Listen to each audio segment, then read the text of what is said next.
This is Fixing Famous People, the podcast where two reality television producers pitch solutions to save celebrities in dire straits. But first, let's get to the Pre-Fixe, your weekly pop culture roundup. Christopher? Dominic. I came to a realization while sitting alone in a hotel in the Midwest a few days ago. And it's something I feel like I've been battling it my entire life, and I finally had to admit something. I don't know that this is controversial or brave. Maybe in certain circles it would sure be. It is. But I have to... I'll be the judge of that, actually, Dominic. I have to come clean about this. I'll be the judge of this. I don't like tiramisu.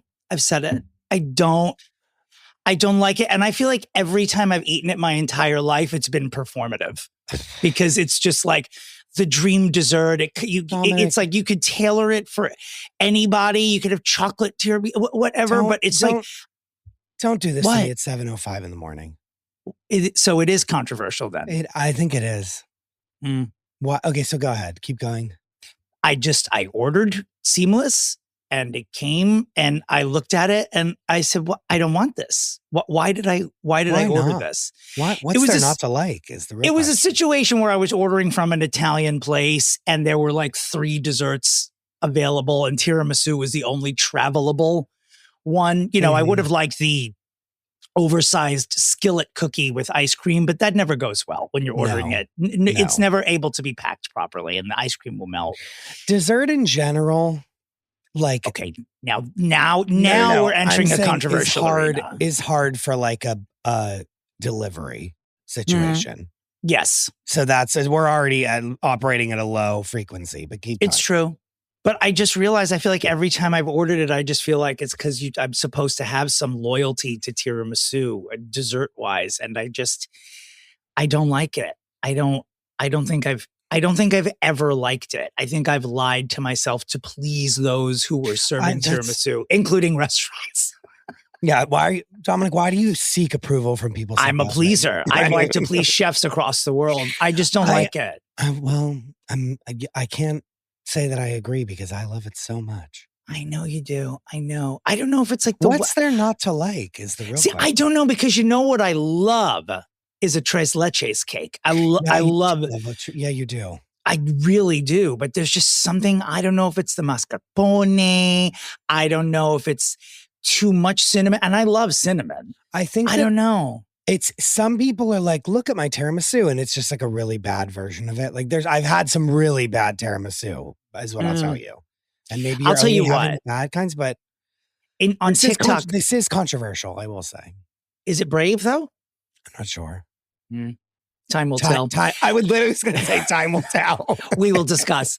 I will tell you before we finally Pre-Fixe that a few weeks ago on TikTok, saw someone, I was rage baited into watching something called Let's Make Refrigerator Tiramisu. And it was someone who assembled and made the tiramisu without lining it in the vegetable drawer of their refrigerator, the giant drawer at the bottom where you keep your vegetables. Some people put cheese in there, what have you. That giant thing that could probably hold 3 gallons of milk if you poured into it. Yeah. They just made tiramisu in that. And then periodically throughout the day would eat a spoon of it hourly, and it would last for a couple of days. That's disgusting. I think that was the straw for me. Yeah, like when I saw that, I was now like, I see where you're like, you know what? This is menace behavior. If tiramisu it's a parody of itself at this point. That's what I have to say about it. I hate when people are like, here's a trough of like whatever, like, oh, I can't. Yesterday, listen, your fridge better be spick and span, as my mother would say. It's how can it be? I mean? There's raw protein in my refrigerator at all times. I don't want an open air sponge cake dessert sharing space with chicken.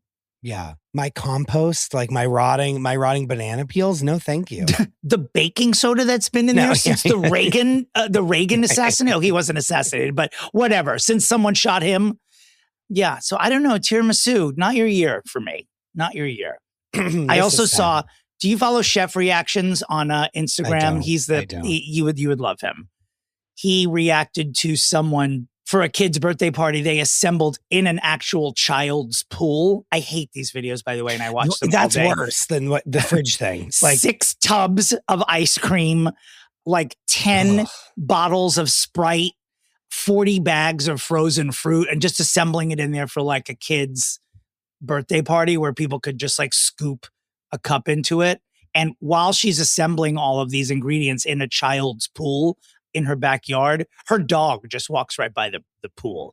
He didn't pee in it, which we'd all probably, hoped he took would. his But shit in it. Yeah. I have to get That's off the internet. disgusting. Yeah. I have to get off the I internet. hate that kind of stuff. Oh my God. Do you see how bad the internet is? It's made me hate tiramisu, the world's most beloved dessert. We need to go somewhere and have like a really good tiramisu. This is like a Long Island iced tea situation. Do you know what I mean? I think no. we need to go somewhere and try a really good tiramisu and like change your mind. Win me back. Yeah, All I right. think we do. Like a really expensive, nice Italian place that's like we're known for the tiramisu. I don't know where that is, but We'll find it. I'm sure there are entire websites devoted to the world's best tiramisus. Of course. Speaking of the world's best tiramisus, a reminder to everybody, I should say speaking of sweet treats is actually what I meant.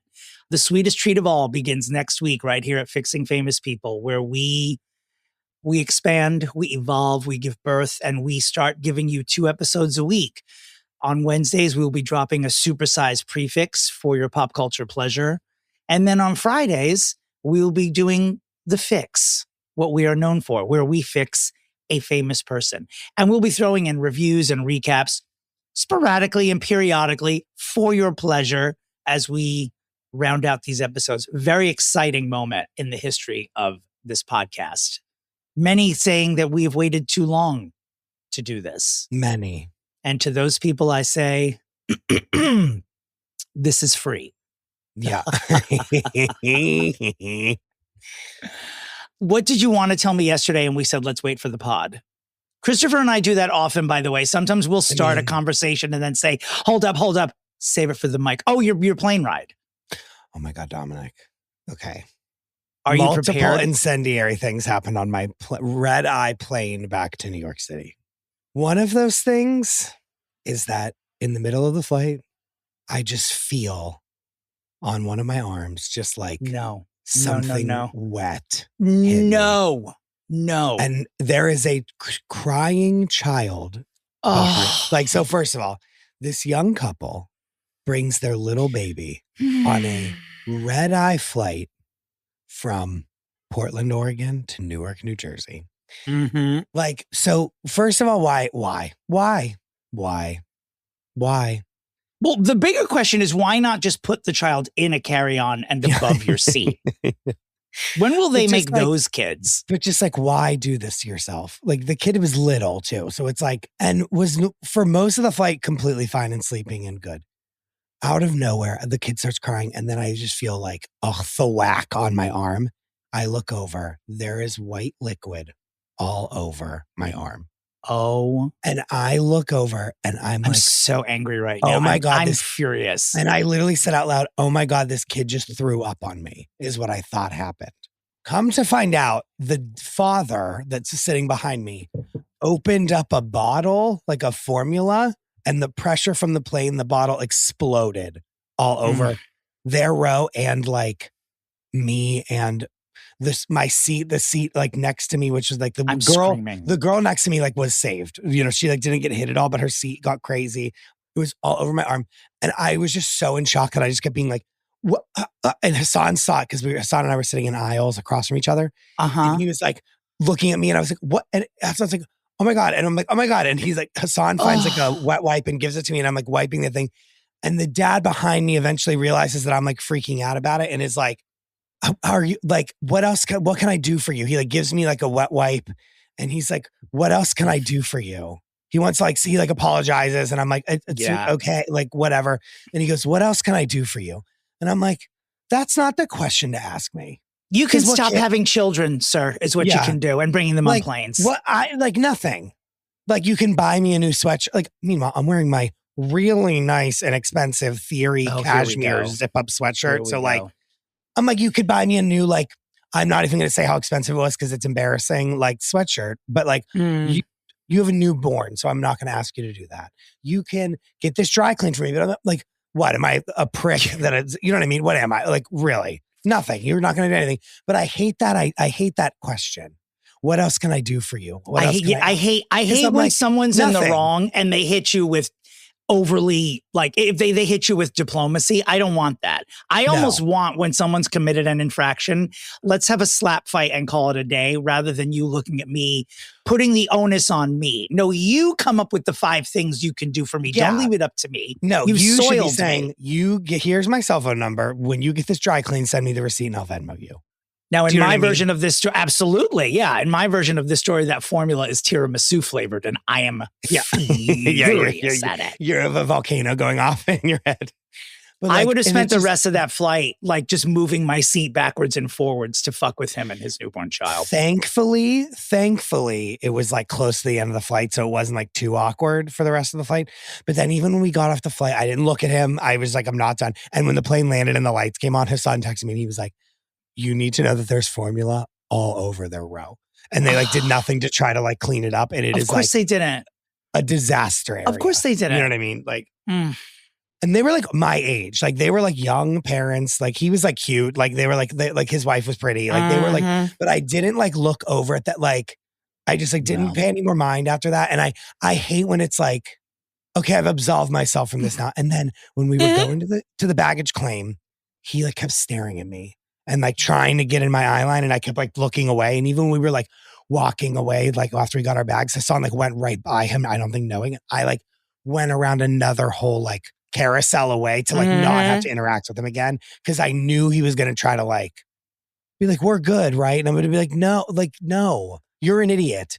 And so that like, I avoided them on purpose again. Cause it was just like too like, you should have asked him for another bottle of formula and said, well, you know what you can do to make this better? Let me spill one on you. That's the only way we're going to be even. And again, put like on the most expensive thing in your carry-on and let me spill your formula on it. Your tiramisu flavored formula. In the scheme of the world, it was fine. But it's just like, oh God, planes are terrible.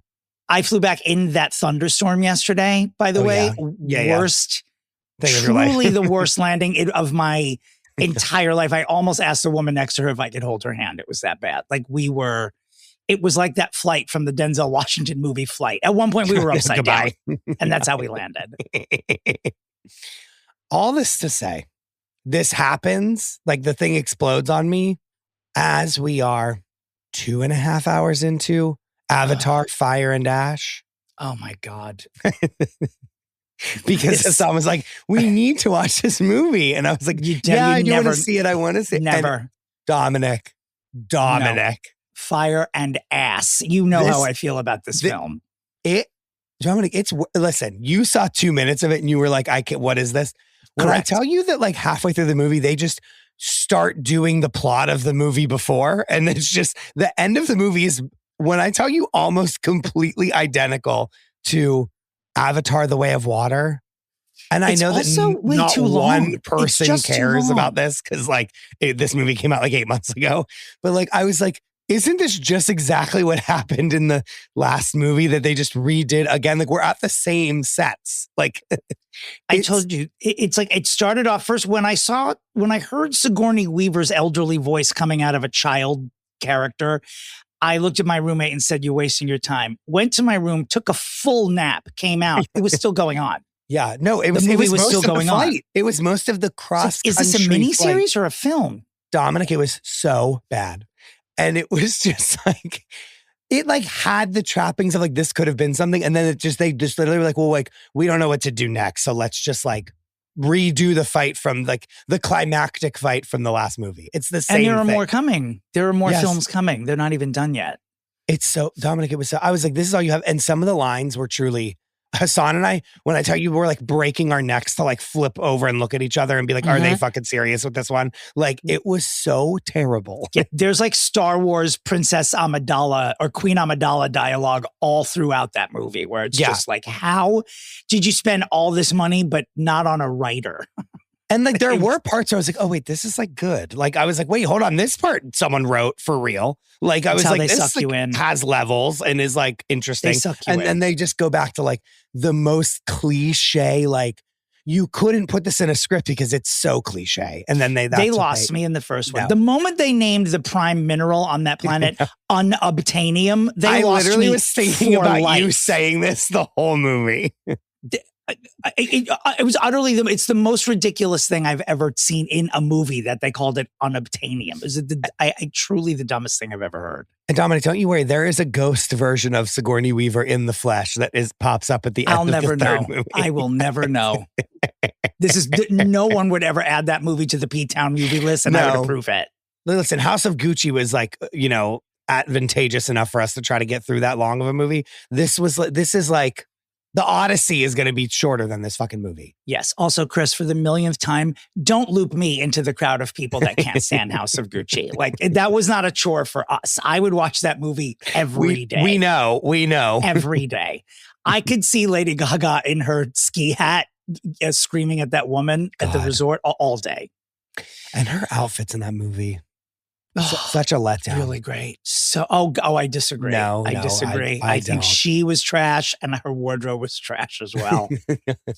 Speaking of trash, let's get into some actual. Yeah, let's put the train back on the tracks. The fever pitch. I need Taylor Swift to get married and go away. It's too much. I can't do it anymore. I can't take it anymore. The fever pitch with which these journalism outlets are not even issuing an apology. They're like, she's going to be at MSG. Just kidding. There's fireworks going off at her house in Rhode Island. Just kidding. She's at an underground cave in China. Like, they just keep going and going and going. And they're like, here's get married already. But also they're like, here's like 70 million reasons why she's getting married at MSG. Like, we found a receipt in the garbage that said like Taylor Swift on it. We like, seriously, do you know what I mean? Like, it's like a person opened a door and like we thought we heard one of her songs being played. Like, her wedding planner ordered Grace Papaya. Yeah, like all this. It's not. It's dumb. It's the whole thing. And then like all that goes away whenever they're like, oh, there's like a set being built in like Pennsylvania, and they're like, oops, but they're not shipping it to MSG. They're shipping it to Rhode Island. Right. Yeah. I mean, it's sort of anticlimactic. Like, everyone assumed that she was going to get married in Rhode Island to begin with. So just do it and be done with it. God, I truly don't care. Like, I understand that the most broken up with woman in the history of relationships is tying the knot. So everyone's like, great, put the ring on it and be quiet for like a year. I do want to see the dress. I do want to see the wedding. I do. Like, I am interested. You know what I mean? To see what she does. But like, I have to say, I'm only interested because I have to be for the podcast. Otherwise, I would ignore it. I'm trying to ignore it, but I can't. No, but I want to. I want to see a picture. But the thing that's annoying as fuck is that it's like they've now reported on this for like 4 weeks, and like, not one thing that they've said has been remotely even true at all. Like, not one thing. I think and she's like, in on it. We just went on a roller coaster with like the rags for no reason at all. I think her and Harvey Levin are in this together. And she's like, I need you to just plant all of these false items to throw people off the scent. And honestly, I get that, because she's like, I need people to not like storm the castle when I'm getting married so that like I'm safe. You know what I mean? Because these people are lunatics. The opposite of that, Tom Holland finally admitted that he and Zendaya were married. Zendaya were married months ago. So when Law Roach accidentally let that slip on the red carpet, it was true that they were married, and he's not talking about it. He just said both of our families were there. It was a great day, and that's all you're getting. And that's it. Literally the anti-Tay-Tay. Love it. So great. So and great. Also, like, that's God. She's a star. I'm sorry to say. Say whatever you want. That's a star. Like, yep. That's those Nicole are real. Kidman behavior. They're real. You know what I mean? A real one, as the kids will say. You know, that's Meryl Streep behavior. You know, they did it good. They did it good. Now, speaking of weddings getting overcovered, I don't believe that I would place this story at the top of the Pre-Fixe this way. Jelly Roll's divorce has taken over all of my devices, and I want to throw them away. Who gave a shit about these people this much? No one. What on earth is going on? She's releasing statements. He's releasing statements. He's saying during concerts that he and Bunnie XO are still best friends. She's going on a podcast saying they're still having a kid together. They're both emphatically saying that no one cheated on each other, which means they both cheated on each other. Like it was it was a pole to pole situation. All these think pieces of like, oh, when people go on GLPs and lose weight, it changes relationships. And it's just the amount of coverage over someone who and America, I understand that Jelly Roll will appeal to a large swath of the populace. I just did not think that this musician, was popular enough to warrant me getting 3 alerts a day on my phone from all the outlets. It's bizarre. Jelly Roll was this big dude who dragged on the in memoriam 2 years ago way too long. It was like he was on the Emmys or Oscars. That's how I know who he is. Remember like Uncle Cracker? Oh, good Lord. That's what I was putting him in that area. Does that make sense? Sure. Jelly Roll to me was just like, was always just inflated Post Malone. Like, I just thought they were just the same. Inflated. I'm serious though. No, but true. But I don't understand it. We speak about Jelly Roll in our group chat in ways that we can't really reveal on the public airways either. But he's an interesting figure to me. But all these alerts have got to stop. I need them to just get divorced and call it a day. But now that I know they're still going to have a kid, we're never going to hear the end of it. Team Bunnie XO, by the way. Why? I don't just because she's the less annoying of the two of them and so I like it. It's a draw for me. For real, it's a draw. Yeah. Speaking of marriages made in hell, Sean Penn is directing Bradley Lenny Louise Cooper in a January 6th movie. This is like they wrote on a piece of paper, like, what are things that will trigger Chris and Dominic to like have a mental breakdown? And then they put and this was like, they ripped all the things up into like a little fishbowl and pulled out 3 of them. Do you know what I mean? Like the only way this movie becomes remotely interesting to me is if they go way out of the box and we find out that Bradley Cooper is somehow playing Kimberly Guilfoyle in this movie. Then I'll watch it. It's like you take 2 of the most self-indulgent Hollywood males, you put them on a film together. I can't even, this to me sounds like a docudrama, like a real life docudrama of Avatar, Fire and Ass. Really, that's what this is going to be. And Bradley's like, I got to butch it up. You know what I mean? I was doing Lenny and then I was like getting my whole face redone. So now I got to do like American Sniper 2 and try to like really do it. You know? He does. He's like, I got to butch it up again for all the He does need it. Which he does need. Yeah, he does need to do. What I would like to do, what I would like this podcast to do, and I will even set up a GoFundMe so the listeners can help us afford this. I want to make sure that we send disabled people and Holocaust survivors to the set every day to ask Sean Penn for selfies. Since he has specifically called these groups out as people he will not take selfies with, it's time to fuck with Sean Penn. We're still not over him hitting Madonna 30 or 40 can let's just get to it. Can he direct a movie? He did. Now he did direct. I know he can. Yes, I know he can. Yeah. Like, can he actually do it? Yes. But like, am I feeling good that it's within his hands? No. I will give him some props. He did direct a movie called Into the Wild. I think it's 10 or 15 years old with Emil Hirsch. I remember that. Which I truly loved. Like I truly, truly loved the movie. So I will give him props for that.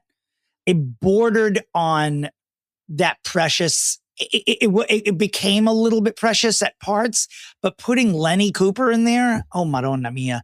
I can't even imagine. It's going to be Dominic. It's going to be like. Well, all I know is Sean Penn has 3 Oscars and Bradley Cooper, I think, has none and wants one in the worst way. So this is an interesting marriage in that respect, where it's like Sean doesn't care about number 4 and Bradley is like, Bradley literally would play Kimberly Guilfoyle if he was given a guarantee. He'd play Ivanka Trump. He's like, whatever you need, like, we're good. You know what I mean? Like, great. That would be great. And also, like, what of all the things to make a movie about this is what we want to have to live through again for the million. Like, you know what I mean? Yeah, give us a minute. Every time every time that someone's going up to be like approved by Congress, they're like, did January 6th happen? And the people are like, I don't know what you're talking about. Like, this is not what we like. I don't need this to happen right now. I really don't. Just wait till this administration has ended before you start doing all of this. Because then Trump's going to be like, Bradley Cooper's a fucking loser, and like Sean Penn is a libtard, and blah blah blah. You know what I mean? Like I don't need to. I just don't. I don't need this to happen. I don't. Look, can you give us one single break? Do something fun and do a movie called January 7th, where it's just people like picking up the trash outside the Capitol.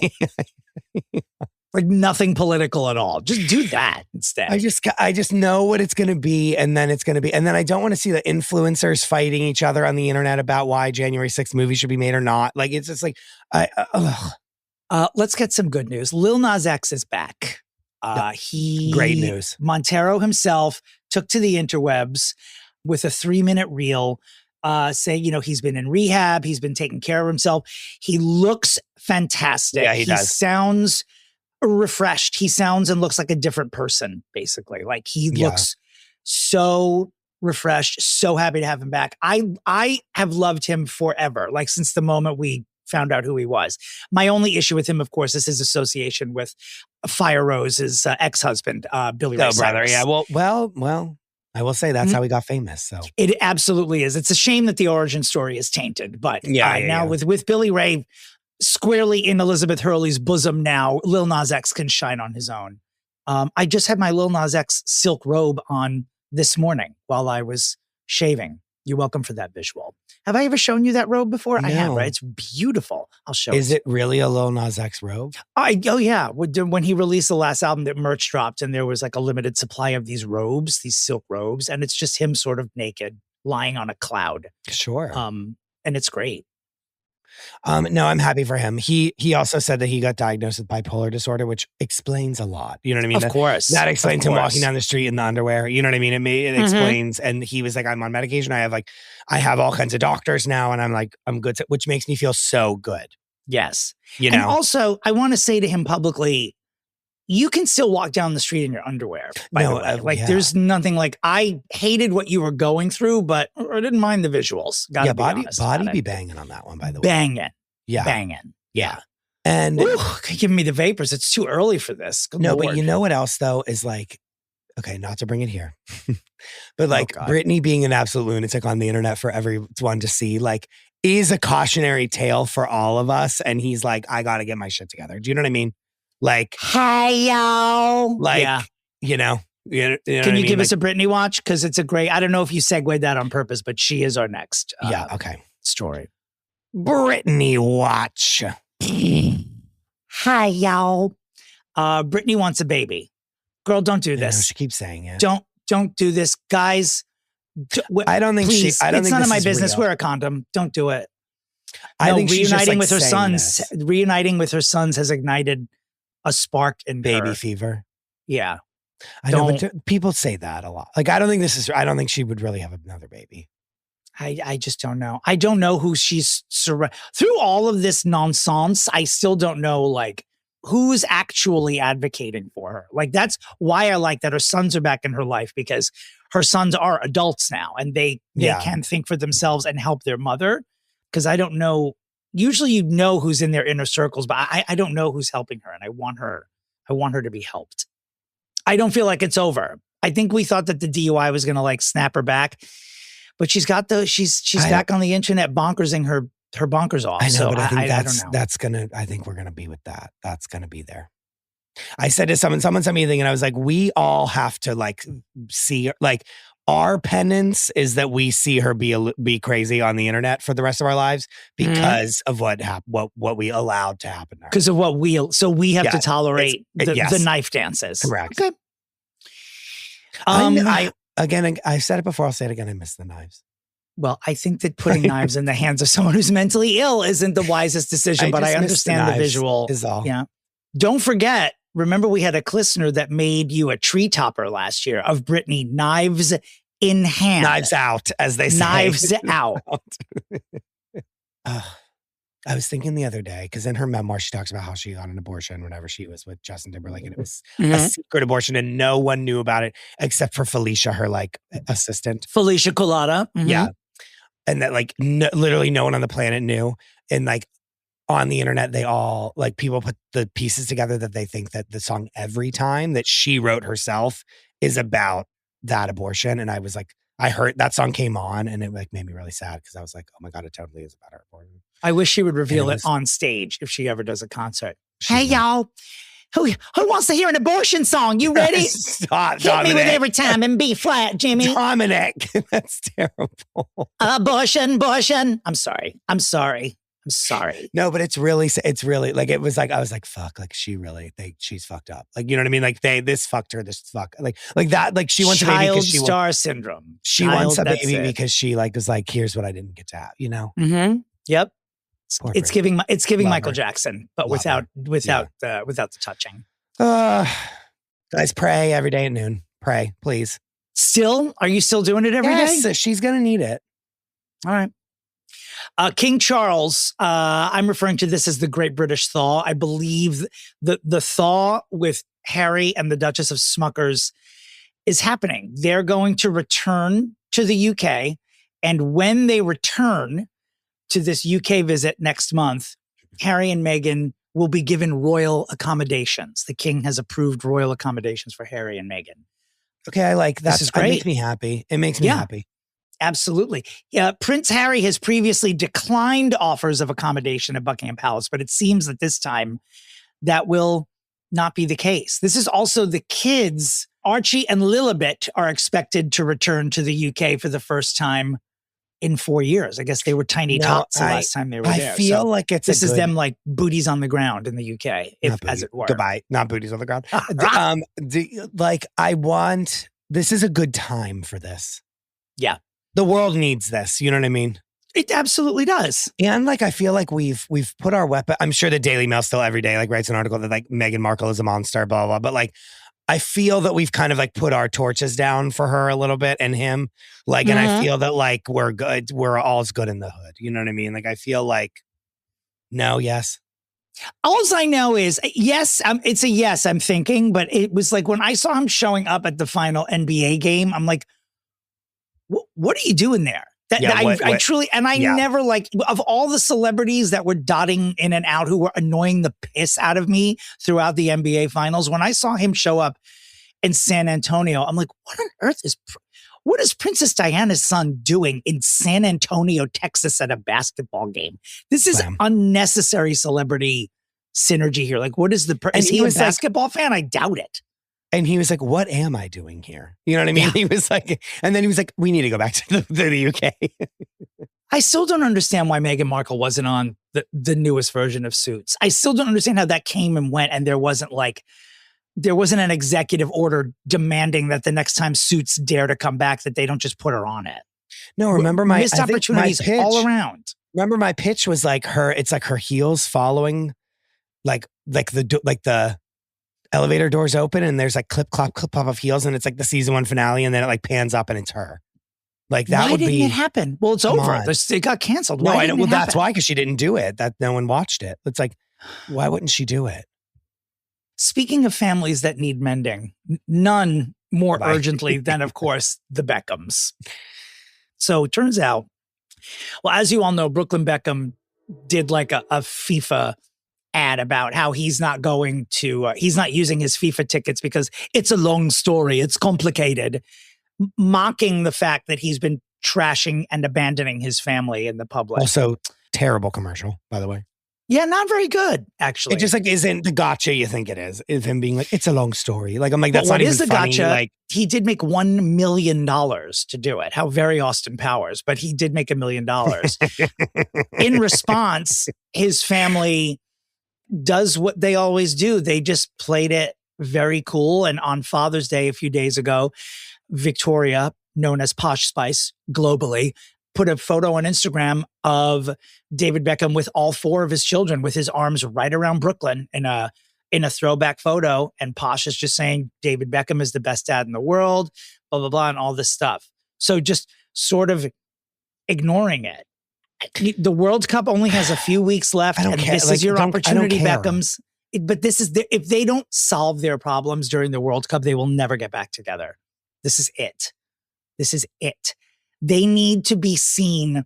They need to even have an off-camera reunion just to satisfy people. Like the way that we're seeing Teresa Giudice and Melissa Gorga, like we didn't see the actual detente, but we know that it happened. Yeah. We see the picture. That's good enough. It's good enough. Just make the world right and just get back together. Just do it. Remember, again, I bring this up all the time, but remember whenever they did like the Olympics and they were like all on the little Mini Coopers and they were like, and they like all the different Spice Girls were like converging onto the stage. That could be them, like in little Mini Cooper, like like on the hoods of Mini Coopers, and then like the whole family converges together. And then Nicola Peltz comes in her own little mini, whatever the hell. Maybe she comes on a PT Cruiser. Remember PT Cruisers? Are those still in existence? I don't know. They make me uncomfortable. I have to be like the thought of them makes me uncomfortable. Why am I saying it so much? But like they're all on Mini Coopers and she comes on a PT Cruiser. I don't like her. You love her. What do you mean? That's your girl. Who? Nicola Peltz. You were obsessed with her. I was, but now I feel like she's completely responsible. I've turned on her. I think that I'm sort of team Posh now. Yeah. Because you don't do that to your mother. You don't what he's doing, you don't do. It doesn't matter how evil your mother is. You don't turn on your entire family like that. I think this commercial, I think it was really bad for him. Seriously, like I think it was a really tacky, really %. 1 million %. Wait, did you see? Really awful. Yes, there is like a commercial right now that's like all of them in their roles. Like it's like him as Dr. Evil, and then what's his name? Is it Seth Green? Is that his name? Is like the son. And then what's her name is Frau Fabrishner. Have you seen this? No. They brought back all of the like Dr. Evil people. Oh, I love that. I cannot remember what the commercial was for, but it was. Was it for World Cup? I don't remember. It's for some like, it's either like DoorDash or something like, but they have like there's a commercial where they're all like reprising their roles and it's very funny. That's funny. Well, actually what we will be on the a la carte today, one of the stories we'll be talking about is that they will be doing an Austin Powers 4. It is in development. So they're all coming back to do another one. Maybe that's why they're doing the commercial. I don't know. Yeah. I don't know. I'm a viewer. I'm surprised. I mean, I get why he doesn't need to work, Mike Myers, from being Shrek and being paid $9 bajillion. But like, I do like he was so funny. He was. The Austin Power movies are hilarious. They truly are. Such stupid fun. Gold member, come on. Beyonce's best role. Oh, slam. No, I know. I'm joking. Am I? She's literally like, have you seen Dreamgirls? Well, before we leave the Beckhams, we would like the world to know that another Beckham son, Romeo Beckham, although it could be pronounced Romeo, because I don't know. I'm sure fucking annoying ass fucking Victoria probably will be making his acting debut in a film called 40 Love. It is a gay tennis story. Literally hit me with a bus. Tennis story. So when Dr. Rabbi Rebecca Louise Bregman told me about this, my only response was, is he playing a lesbian if this is a gay tennis story? Like if he's playing Martina Navratilova, I'm there. But if with all of the gay talent in the world, you've chosen Romeo Beckham to appear in this gay tennis movie, I don't know, snooze. They're like rackets are going to get like intertwined accidentally and then they're going to like fall into it. Like I just like, give me a break. Honestly, I can't think of a less sexy sport than tennis. I'm being serious. Like what? Heated rivalry. I get all those sticks slapping. Sure. I love that. Goodbye. It's already like heated hockey's already violent enough that heated rivalry starts off sexy. But tennis is just like, I know, but there's like sexual. And not in a sexy way. Those grunts are not sexy. Years ago on like Inside Amy Schumer, remember when she had that TV show? She did like a parody that was like tennis, but they would be like, and they'd be like so sexual and it was like really funny. I don't know. We'll see. If Romeo Beckham is the person being cast, like this isn't a serious movie. These are not serious people. Serious. Like, you know. Can we do a quick Broadway? There are a lot of Broadway things happening this week in the news. First of all, before we get there, the one and only Nicole Kidman saluted her ex-husband, Meg Ryan, on the internet this week with a Father's Day post, saluting all the dads in her life. And he was one of them, which seemed like a bit of a thaw there. And speaking of Father's Day, many people were noting that Gisele Bündchen, who has several children with Tom Brady, on Instagram posted what a great role model her current husband is and did not mention Tom Brady on Father's Day. Nice. Okay, love that.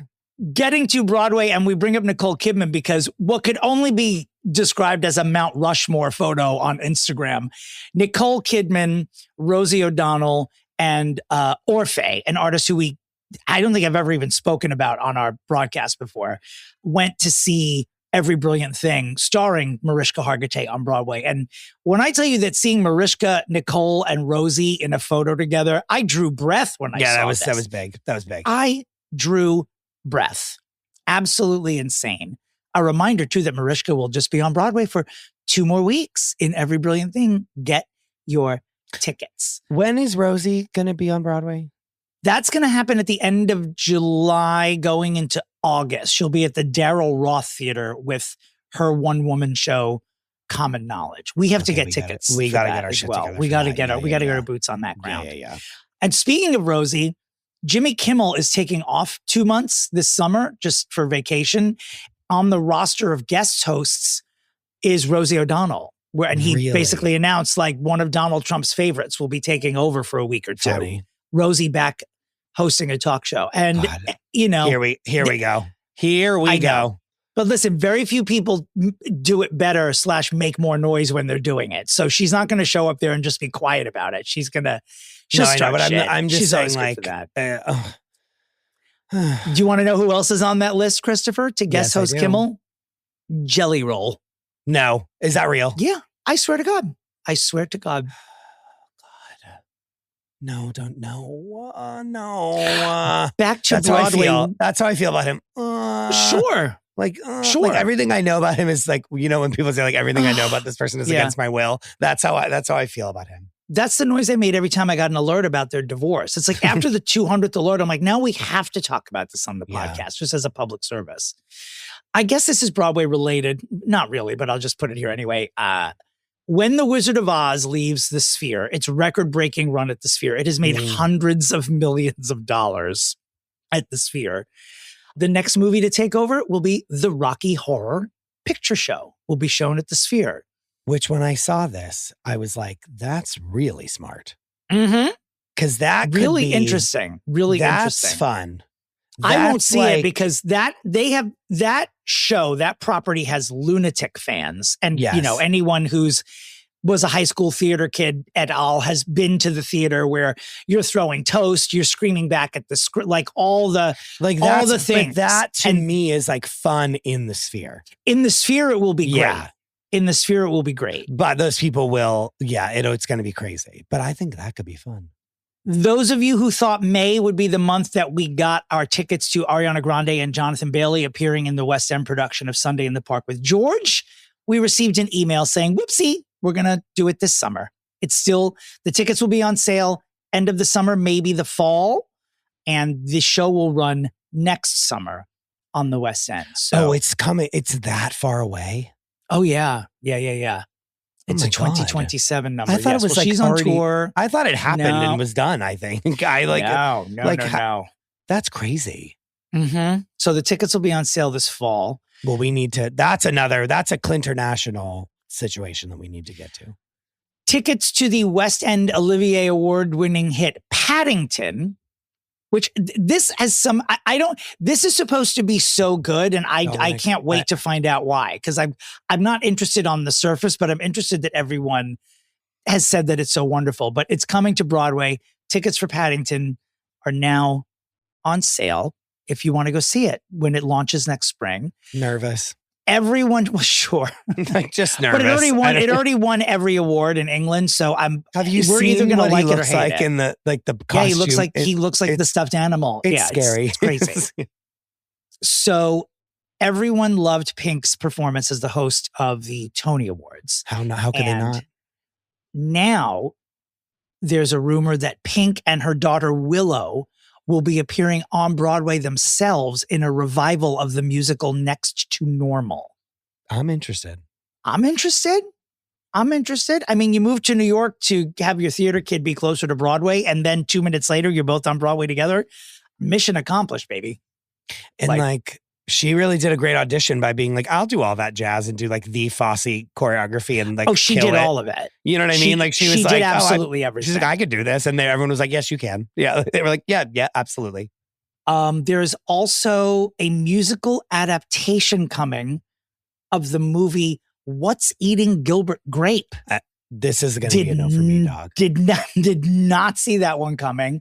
On the surface, I don't have much interest. I would think that this is more of a play than a musical, but we'll see how it goes.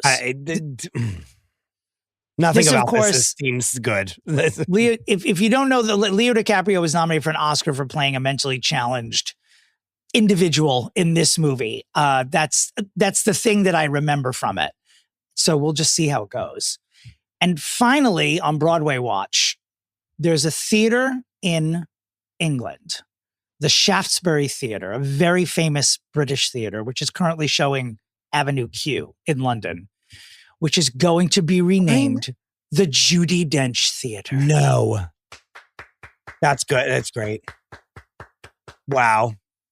Can you imagine being so old that these things happen while you're still alive? I know.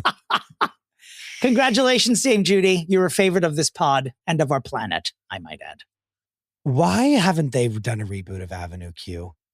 They did one in New York, but I think, actually, no, I don't think it was a reboot. I think it moved from Broadway to off-Broadway and played off-Broadway again for a minute. I bet they'll bring it back. Imagine a version where like all the sets are like, it's not like the black boxy theater version and it's like a like elaborate, like that to me is like ripe for like someone to do like a crazy new version of it. Like Avenue Q, the Jellicle Ball. Yes, yes, basically. Like what, like that, right? Mm-hmm. Hey, if you put that Rum Tum Tugger in it, I'm there. We know you're there. Please, Mr. Sidney Harcourt, go to his Instagram, my own. But like, do you know what I mean? Like, I'm surprised that hasn't come across our desk yet. Is like someone's like developing a new version of Avenue Q. Speaking of Broadway, Lincoln Center Theater has mounted a production of the Whoopi monologues. When Whoopi Goldberg became famous in the early 80s, she did a Broadway show where she was doing a series of characters. This was like 83, 84. So from what I understand, they're bringing that back, but with different actors. Kerry Washington, Keisha Lewis, Dominique Fishback. So all of these actors have now signed up to be in what has been announced as the final cast here. Dominique Fishback from Swarm, Keisha Lewis, who won a Tony for Hell's Kitchen, Kerry Washington, who is, of course, Olivia Pope. Big names who are going to be appearing at Lincoln Center Theater in the Whoopi monologues, written by Whoopi Goldberg. That's so interesting. Bringing back, yeah. It's going to be a limited run. I don't know too much about it, but we'll find out more. We might need to be boots on the ground for that as well. Let's talk about the Jolies, formerly known as the Jolie Pitts. Do we have to? An article came across my desk where it just says it just said Brad Pitt is healing. From what? From what is Brad Pitt healing? I need the press to stop sucking Brad Pitt's dick at this point until he gives an interview about what happened on that goddamn plane coming home from Miraval. I've had it. After reading the article last week, or the court documents of what he did, like him putting his hands on Angie and one of the kids and berating them and all this shit, I'm truly not a fan of Brad Pitt anymore. I didn't understand how severe it was until a listener heard us talking about it and sent me the unredacted court papers describing what he did on that plane. Like, I'm sorry, if I hate Chris Brown, I gotta hate Brad Pitt. There's no two ways about it. But interestingly, another article comes across our desk. Maddox Jolie. It's so like it, as much as we will talk shit about anything that comes across our desk, there is really stuff that we never know, especially with the family dynamics. Maddox is still actively hanging out with the Pitts. Like, he was recently at a cousin's family event that Brad was not at. And so Maddox, Brad Pitt's parents are still Maddox's grandparents, and Brad's cousins are still all the kids' cousins. And Maddox apparently is still in touch with that half of his family. But is Brad even in touch with those people? I don't know. God, families are fun. Know what I mean? Like he's probably like, you fucking fun. losers. Like I ditched you 30 years ago. R.I.P. to James Burrows. He directed every episode of Will and Grace. This was big. This is a big one. He's the co-creator of Cheers. I mean, Taxi. Like he's probably directed a few episodes of every sitcom you loved growing up. Like this is a giant. Friends. I mean, I can't believe I left Friends so for much, last. so much so that he like plays himself in the comeback because Lisa Kudrow like loves him so much. And R.I.P. He was in his 80s and a true giant, like a tectonic individual in show business.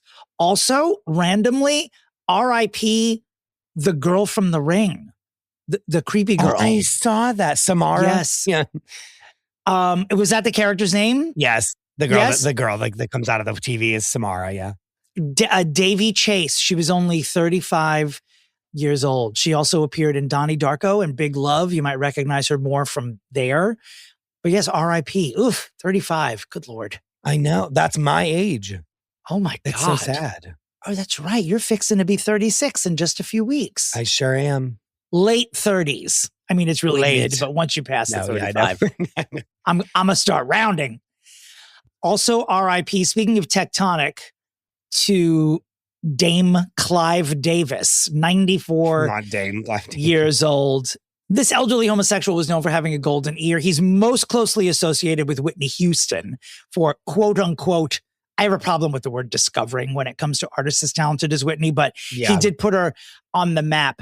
But a pretty polarizing personality as far as like pushing artists to the brink. Like not everyone is shedding a tear that Clive has passed away. Someone was like Whitney celebrating watching Clive go to hell, and it was like her like doing like her dance, like her crazy dances, and like raising her hands up singing. Like it was. Well, I mean, most people who follow these sorts of things will say that Clive was responsible for pushing Whitney into a comeback before she was ready for it, and that contributed to her passing away. So as much as him having a golden ear is part of his legacy, there's a little Phil Spector here happening. There's a little Phil Spector memory happening here where it's like, you were, but it's the truth. It's the truth. For real. It's like he was a great force in the music industry, but did he push people too far? And the lists of artists that he might have pushed too far include like Phyllis Hyman and Aretha, but still like Santana was an example of an artist that Clive Davis was instrumental behind the Santana comeback with Smooth with Rob Thomas. So Carlos Santana, one of the few people releasing a positive statement. Other people were like, Phyllis Hyman's looking down at you, Clive. And so is Whitney. And they're watching you burn. Where is Rob Thomas? I don't know. Should we fix him? Should we pull him out of his shell? We might have to. Matchbox 20 was like so famous. For a minute, yeah. They really were. For a brief minute. I'm just praying, I'm just a little unwell right now, right? That's him, right? Yeah. I honestly, I don't know. Anyway. All right, let's move right past that. Have you seen Toy Story 5? No. Well, everyone else has. It's a beast. It made, and I think this is right, $44 quadrillion worldwide. Yeah. But it is the highest grossing movie, I think, of the year so far. It made 160 domestically and like hundreds of millions worldwide. That's great. I don't know why I'm not in a rush to see it. Because there have been so many. I love that Joan Cusack is like the A story in it. Yes. Like I love that that's the main story in the movie, but I'm not in a rush. I'll watch it on a plane. Yeah, sure. That's what I'm going to do too. And again, like we said before, but like again, Toy Story 1, perfect film. Yeah. Period. Yep. Period. Second one, great. Third one, every single person my age was like weeping in the theater because it was so like the third you know what one I mean? was the hard and one. then we were good to go. But then of course they need to make more money, so they made a fourth one, which I did not see. Toy Story horror, baby. Yeah, and then they have this one, which like sure, and like there's things to do. You know what I mean? Of course, there's things to do. And again, like I think the villain of this is like an iPad, like because it's like they don't play with toys anymore; they play with like screens. It's like, I get it and is relevant, but like, we just did so much that do I need to be? No, I want there to be a version of Toy Story where they're all sex toys. That's what I think it should be. Then you call that Toy Story horror. Why not? I'll see that in the theater. I'm sure that's on once. like Pornhub somewhere. Toy Story horror. I'm sure. Toy Story horror. All sex toys, like all of it. Dear God. Pocket rocket, a butt plug. back massagers, of course, butt plug, absolutely. Like an army of them that look like a Christmas tree field. Yeah, that's what we want. Dear God. You're welcome, Hollywood. I'll take 20% of the proceeds for that. Okay, great.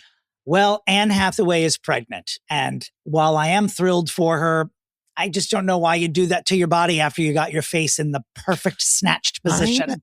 Like, when did she get pregnant? Because when we saw her at the freaking like Oscars, this like only a couple months ago, she was like, maybe it happened that night. She was like pregnant, got impregnated that night. Like it was like maybe her husband. She was even like 3 days pregnant whenever we saw her. Maybe during the extended ovation for Michael B. Jordan, her husband inseminated her right there in the crowd without anyone looking. Or was she like truly had just gotten pregnant and that's why she looked so good? Maybe it was a glow. Maybe she actually didn't have work done. She's like, I'm just 7 days pregnant, gift of pregnancy, and now here we are. I don't know, but congratulations. Right? Am I wrong that the timeline to me is strange? No, and that's not like a conspiracy theory, but it's just like, as I was like, well, what would the conspiracy be? I mean, she is pregnant. I don't know. But you know what I mean? It sounds like I'm like questioning if she's pregnant, but it's just like, it just is crazy. I was like, damn.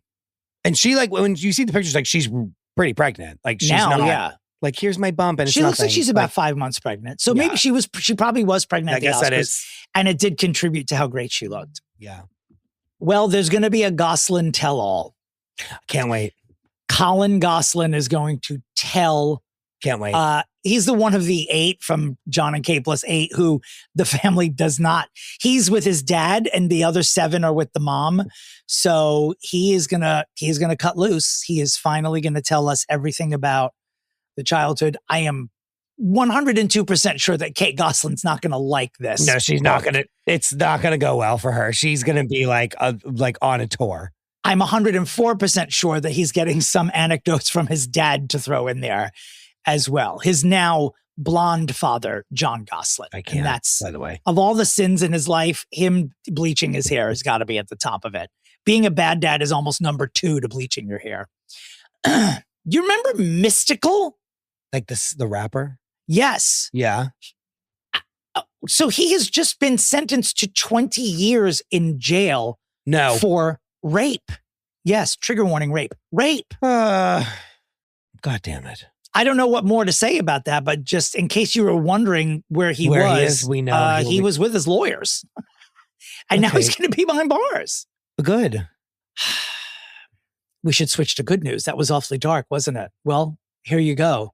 Menudo is reuniting for a 50th. Is this good news, Dominic? For a 50th anniversary tour or album or something. Not involved, Ricky Martin, naturally. Of course not. He's like, I don't think so. No. I do not think so. No, he shouldn't be involved. I would look down upon him if he was involved. Well, as someone who loves all things Puerto Rico, I can tell you I could give a shit less about this. Menudo was not my thing, even when I was a kid and they were kids and I was their target audience. It just never worked for me. I don't know why. Do any of their songs like permeate through? Like, I feel that it's a no, right? Nothing that I can think of. No, nothing that I can think of. Same thing with like New Kids on the Block. I think about that a lot. Like, and maybe because I just was a little too young, I kind of missed them. But like, you don't hear like New Kids on the Block being played like in a grocery store. No, but they do have a very popular cruise though every year that a lot of lunatics attend. Sure. I can honestly at this moment, and again, I'm 100 years old and my memory starts to fail, but I can't think of a Menudo song off the top of my head right now. Yeah. That's what I'm saying. You know what I mean? Like, to me, those like don't. Whereas like if you heard like bye in a grocery store, you would like immediately know it was in sync and like know all the words. Coming up on the a la carte, there were boots on the ground at the Jojo Siwa cruise. A lot of people posting videos. Yeah, Rebecca was like, I'm getting cruise content and sending it to us. And it was like young girls dressed up as her, which I was like, God damn it. Like, God This is the most bonkers boat ride you've ever I know seen. why. I encourage you to go on we TikTok. should have been there. We should have been there. There were influencers on the boat who obviously just bought tickets to like rank on it and took you step by step through the meet and greet and meeting her and all the, hey guys, $300 for a photo with me. It's great. Literally $300 to get your photo taken with her. The cruise itself was $3,000. Oh my God. Yes. What? Yeah. Cruises are supposed to be affordable. That's the whole point of them. $3,000. When your idol is performing on the boat, you go to it.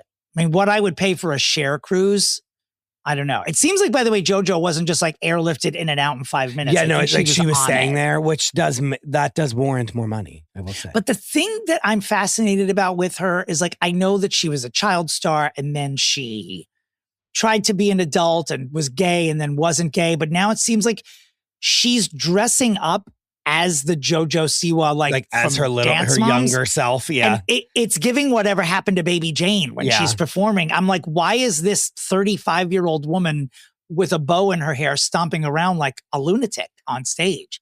I've written I don't know, guys. It pays the bills. To Daddy. Come on my boat. Also on the a la carte, we'll be talking about the new Austin Powers sequel, a Jim Carrey in the Grinch sequel, and what plot on your favorite series, Girls, has it been revealed was actually about Anderson Cooper.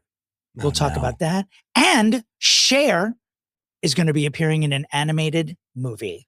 We will talk about that and so much more. A reminder that this Saturday in New York City, I will be performing at The Cutting Room this Saturday, June 27th. Please go to domentary.com for tickets. Maybe you've heard of it. And of course, also available on my website, tickets to my performances at the Red Room in Provincetown throughout the month of July. And lastly, another reminder, next week is such a big week here at FFP HQ. Huge. Couldn't be bigger. Huge. We will be twinning, just like we are today with our black tank top. Just like we are today. Chris, I love that you have now just relented to black tank topping it every week. I think that's great. Well, it's hot as fuck. And I'm like, I need to get a shirt. And then I'm like, why not a black tank top? Because I know Dominick's going to be wearing one. That's all I have. That's all my drawers are full of. You're like a cartoon character. A little bit. This is like I don't think of it as a wardrobe. I think of it as a costume. Yeah. Think of it as my suit. The cartoon Doug, on Nickelodeon, that was like a long time ago. That. When you went in his closet, he had just like all the same outfit all over, like a million times. We will see you after these vital messages where we are fixing Aidy Bryant with the one and only Flea Fasano. Hollywood insider Flea Fasano. Hollywood royalty, Flea Fasano. Hollywood royalty. See you soon. I just wanted to That would be scandalous, by the way. Hi, listeners. We're just starting a little unconventionally this week, a little BTS for our new format, as it were. And basically, Chris and I are witnessing today's guest claim she's not looking up the middle name of the person we're fixing. And we're sort of silently calling bullshit. We're going to see we'll see. We'll see if she guesses it right away and then we'll figure it out. Yeah. I don't believe that it's a gettable nickname. So I think if either one of you get it, I will call bullshit. But I'm very psychic though. I know. I've been using my powers. My brain that is... Yeah. Okay. Well, it's you guys, you know and love her. It's Flea Fasano, casting director to the stars, OG guest. She's back. Our friend. I'm at Flea's house right now. I'm at Flea's house in Los Angeles as we record this episode. Yes. In separate wings. In separate wings. And hungover. That's good to know. I think our listeners will appreciate that. Some of them are when they listen to us. Oh, the dogs are here. Flea, the dogs are here. I'm going to let them in. The dogs are back. Okay. Come on in. They're just going to let them in and put them in the crate. Yeah. No, they won't. Are those dogs talking? I feel like I hear their voices. You said the dogs are here. They speak? Yeah. Your dog. Yeah, no worries. That is very Los Angeles. And they speak multiple languages. Oh, they've gone back to dog talk now. Oh, They stopped They need English more 'cause Duolingo lessons. they knew they were being recorded, so they started speaking like actual dogs again.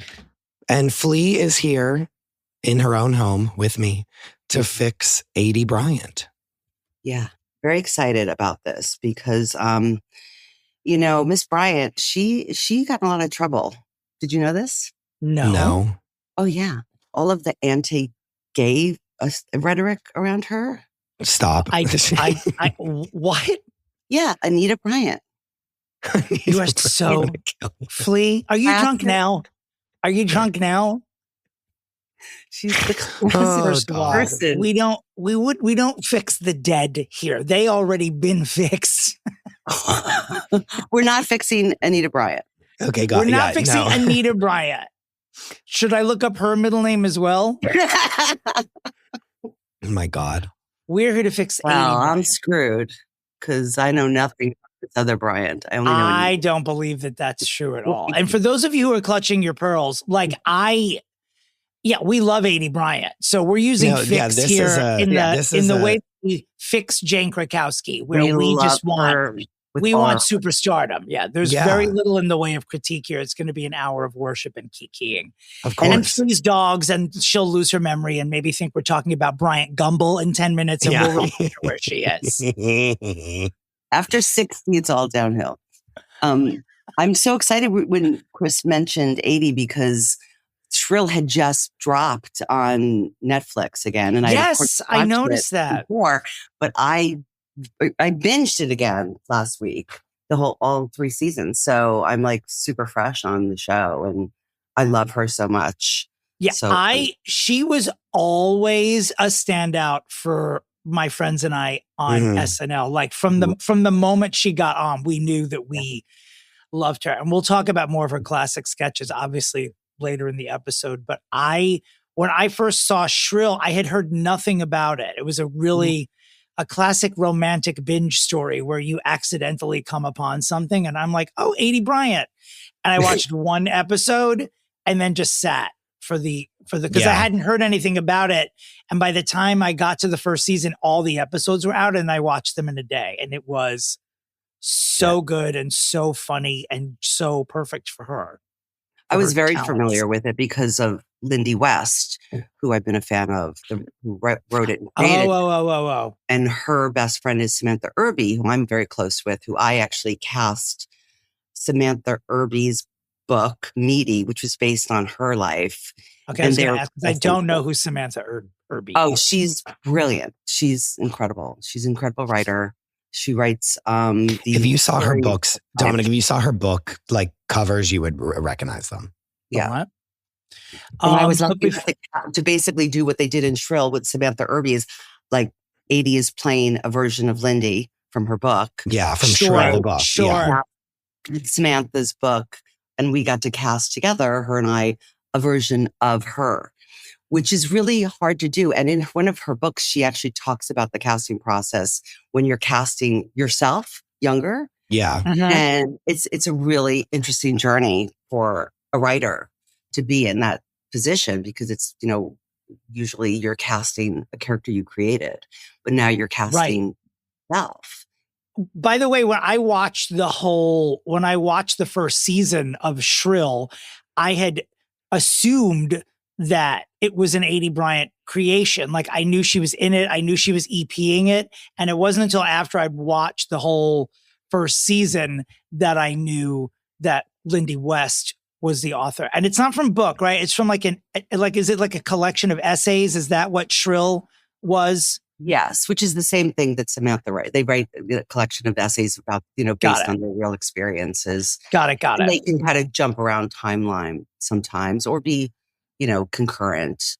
And Lindy West is a comic as well. I mean, I've seen her, I'm pretty sure that she's performed before, that I've seen her perform. Yeah.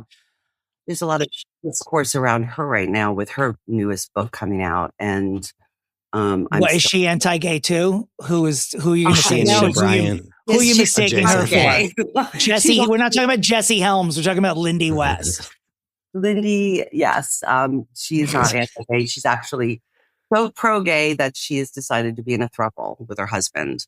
So that is what this book kind of Oh my. about as. That's extra. And Just be an ally. That's people extra. are. Oh my. Oh my. There's a lot of sides to it about Sure. why Oh, her I'm sure there family- are. There's a Yeah. lot of sides to There's it a already. lot of sides, I mean, with 3, what do you a get? lot 6? of hides. A lot of. All right, let's play the middle name Anyway, game. yeah. We've gone so far without it. Okay.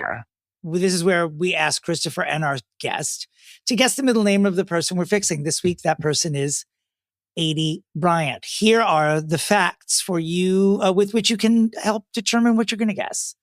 Aidy Bryant, born May 7th, 1987. Aidy and Bryant are her legal birth certificated biological names. May 7th, 1987, she is a 39-year-old Taurus. She was born in Phoenix, Arizona. Born and raised in Phoenix, Arizona. I feel like I want to give more information moving forward. I know we started doing this recently, but here are some other things that might help you with your decision. Okay. Her mother's name is Georgianne. Her dad's name is Tom. And her mother owns a boutique called Francis in Phoenix. Uh-oh. Okay. Her parents took her to improv workshops at the now defunct Arizona Jewish Theater Company. Okay. And we know she's associated a lot with Chicago because that's where she went to school Right. and where all the improv stars are from. And that's Yeah. With And that's it. Aiden That's and all the, Georgianne, I was thinking this is more like an Irishy English family, but then you said she went to the Jewish school. Yep. Was that Yep. also in her lineage? I don't know. That's not the information I provide in this game. You only have a certain amount of facts. Yeah. Okay. I don't know. I honestly don't know. I do know that on the gettability scale, this is maybe a 3. It's a tough one. It is something. It can be a first or a last name, but it is not like if you hear that it's someone's first name, you don't clutch pearls. It can be both. Also, I wonder if I should stop giving that clue because I feel like anything could be a first or a last name, Right. couldn't it? I mean, Have you sure, heard- but it's like, yeah, but that makes sense. What you're saying makes sense to me. Right. Yeah. Like I May get I the clue ask of you it. Questions though? We'll see. I mean, you can ask. I don't know if I can guarantee an answer, but Okay, let's just do it. Totally valid. Is it something you've heard as a middle name before?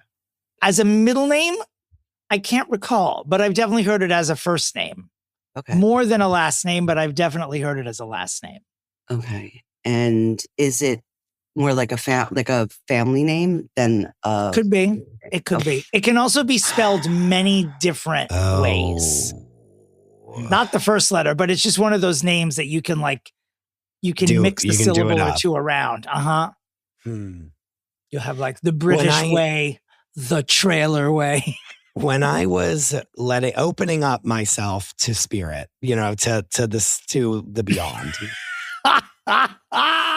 the term Griswold is what came through, and I That don't know is what an that is like. insane word. Okay. And so I don't know what that means. The But spirit's fucking with you. I'm gonna guess Go- Griswold. So it is not. That is so far fetched. You think Griswold would be a I don't know. 3 but I don't on the know. gettability scale? I have no other guess. I don't even Lee? know that that's a first or last name in real. Yeah. Okay. Well, Literally just said, I think every name is a first and a last name, and I will Yeah. officially say that Griswold is not a Yeah. first name. We found the one word that it doesn't apply to. Griswolds. The only other, and then I was thinking Caitlin, but like Caitlin isn't. It's not Caitlin. Yeah, you know what I mean. It's like I just know it's not Caitlin. Okay, I guess Griswold, and I'm wrong. So I'll go Flea. Griswold what's your is guess? wrong. Flea In my Fasano? brain, it flowed as Louise, but that's just like a regular kind of middle name. When you said I it think was we also bring that out in people. I think when Yeah. people are in our presence, they automatically Louise, yes. Louise, Sing yeah, out, yeah. Louise, sing out. But then I was like, when you said Aiden, that's such a masculine first name for a woman. Ah, Then I was like, what would go with that? Aiden. It's got to be a family name that is in there. Because when I thought Irish, it was like Siobhan. But that's so oh, that's a feminine. good guess. Yeah, that is a good guess. All right, then. I know it's not right, but I'm going to go with Siobhan because that can be spelled different ways and said different ways. And It isn't Siobhan. Yeah. The acronym is AMB, and the middle name is Mabel. Mackenzie. Oh, Mackenzie. Aidy Mackenzie Bryant. Mackenzie being spelled MACKENZY. why? Wow. Mackenzie is almost never like seen it with a it's Z. like an adverb. I am so Mackenzie today. How are you feeling, Mackenzie? Yeah. Like McKenz. Yeah. is how I'm Mackenzie? Mackenza. Mackenzie. Yes, that's how I'm feeling.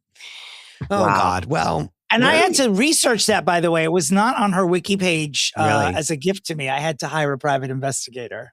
Was Test it worth it? my ChatGPT. Yeah, it took her 2 seconds. She well, so showed we me don't even 80s know. birthday So we don't birthday. even know if that's even real. They could have just made it up. I double checked it. No, I did a second source. My journalism degree finally came into use 60 years after I got it to find Aidy Bryant's middle name. Is Saturday Night Live the first we see of her? For me, for sure. For like the, yeah. the general public, right? Is SNL, right? Yeah, because she got on SNL. She did, she was approached by Second City, the Annoyance Theater. Oh, I've been to the Annoyance Theater in Chicago. She went to Columbia College in Chicago, which is a great, it's a great like entertainment school. And it's a good TV school as well. Yeah. And they took her from, that was 2012 was when she debuted on SNL, and everything else in her bio came after that. Mm-hmm. She was on Comedy Bang Bang on IFC. Is IFC still around? I'm not sure. No, I think they got acquired by somebody. And I'm sure. But I don't think there's actually an IFC anymore. And then she made some cameos on other shows, other movies. She was, I guess, in Amazing Spider-Man 2. Do not remember that. I don't remember her on Broad City. I don't remember what her guest star role was. She's just in one episode. I know. I can't remember. I don't remember it either. What the character's name was? Do you remember? Was it Allie? It's the one, it's the finale of one of the season 2 where they go when they're in St. Mark's Place, remember? But I don't know what she does in it. I don't remember it. I don't remember her in it at all. But there were so many incredible like guest stars there that like it's hard to, you know what I mean? It's a plethora of talent are in New York. And it's this whole beautiful comedy world. And it's like, hey, come and do a day for us. So, Girls was the same way. Broad City, Party, all of these shows, Russian Doll, Poker Face, like all of those New York shows get all of these amazing people to do it because they live there and they're friends. They're like, yeah, come and do a day. Dominick, what are your favorite? I have my favorite, some of my funniest sketches of hers. What are some of yours? The number one sketch for Aidy Bryant is when she paints her house with Faro and Ball paint. And she doesn't say the word color. She says couleur because that's how expensive the paint is. And the sketch is it's a conversation between her brother, Beck Bennett, and the guest host that week, who was Kristen Stewart playing Beck Bennett's wife. And it's basically just, it starts off with, oh, the house looks great. You had it repainted. What color is that? It's not a color.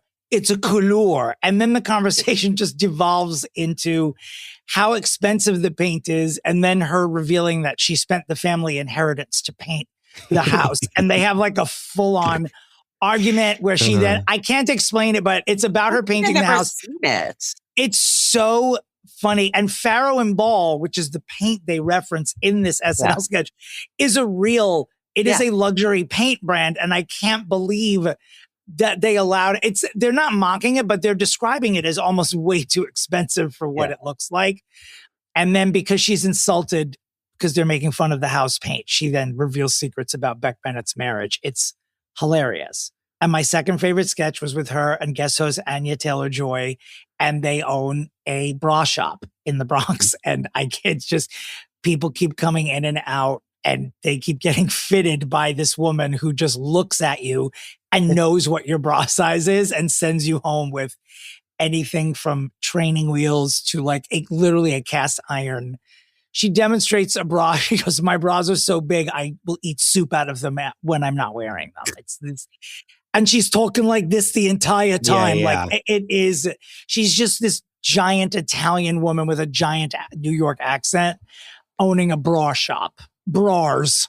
Drawers. And those are And my if you've favorite. ever sketches. been to a drawer shop, that is exactly how it is. They literally look at you and they're like, "You're in the wrong bra. This is what you need to be wearing," and come in and then they start cupping you. It's exactly accurate. Is what it is. I remember the one sketch. It was like during Thanksgiving, and they did a sketch that was like people going home to their families, and it was like a rap. And it was people going home to their childhood homes for Thanksgiving break. Oh, and yeah. it was like, it's so-and-so, and Lil Baby Aidy. And she comes in and they like are rapping about like all the different things about like going back to your childhood home as an adult. And it was like so relatable and timely because we were all unbelievable. going back to our childhood home. And I remembered like just rewatching that over and over and over and over again. Her and Kate McKinnon were actually nominated for an Emmy for that, for writing that. And it was so good. She always plays really good, dumb New York City white girl, for lack of a better term. Yes. And there's like a Halloween sketch where she basically, it's a flashback, this sketch where they're going the beginning of the night and the end of the night on Halloween. And at the beginning of the night, her and Cecily and someone else are dressed as cats. Bayer, right? Yes, they're dressed as cats. They're like, we're going to have the best night. And then they wipe the screen and it's the three of them covered in puke and hysterically crying in a gutter. And Aidy's role in this as it unravels is that she gets the drunkest, is at a pizza place, pukes on the pizza, and then runs out of the pizza place by crashing through the plate glass window in front of it. That has to be top 5 for me as well, that sketch. But the one you're mentioning, I feel like was her first. Because like you said, it was so relatable, the coming home from college. Mm-hmm. Like you could be 80 or truly in college and understand that feeling. And I think that kind of put her on the map. I think that was like her first.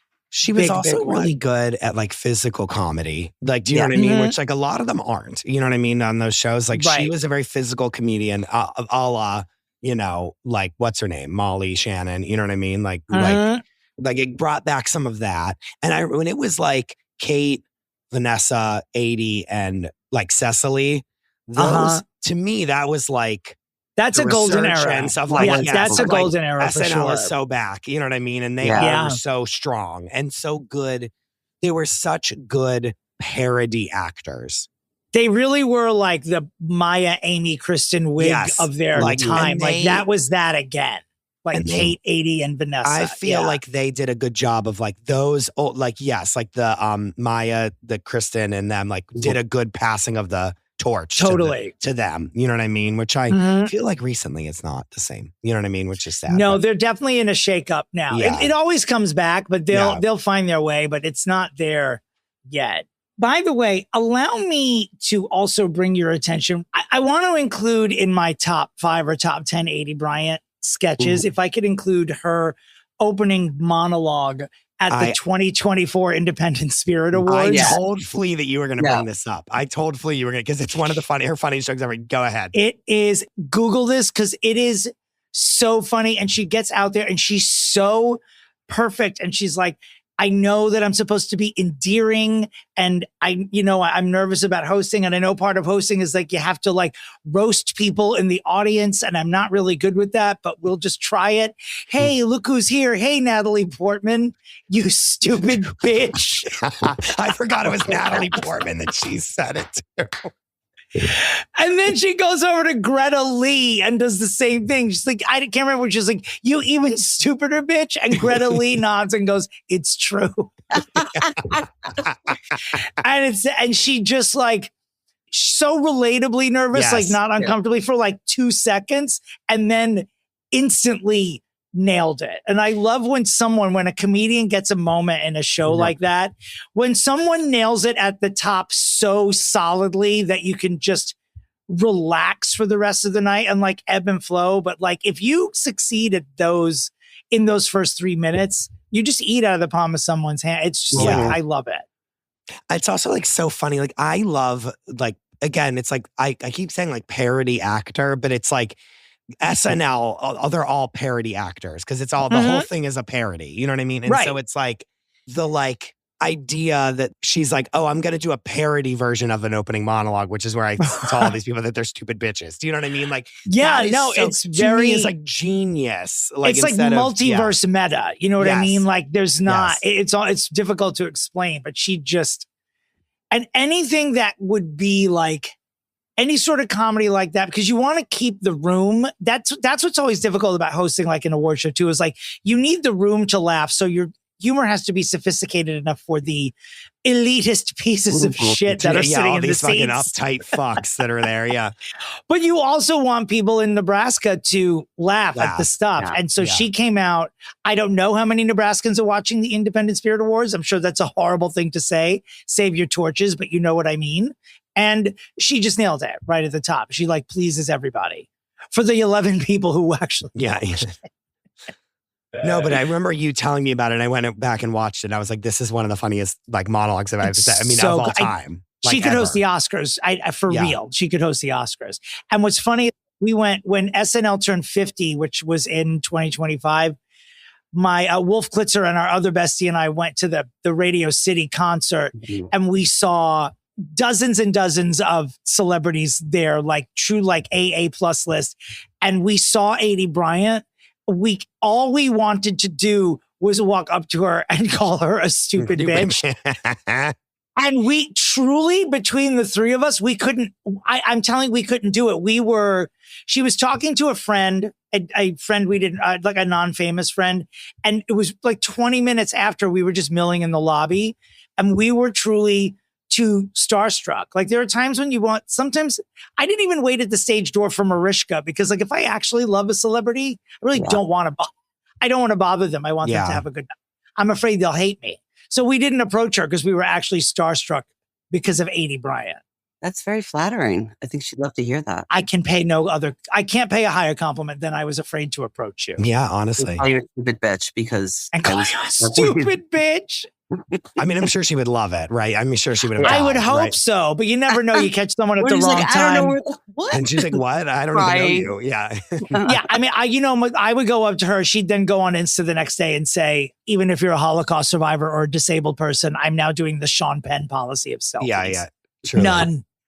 Then she does do Shrill. And I do want to, there's 2 scenes that stick out in my mind, or 3 scenes that I loved.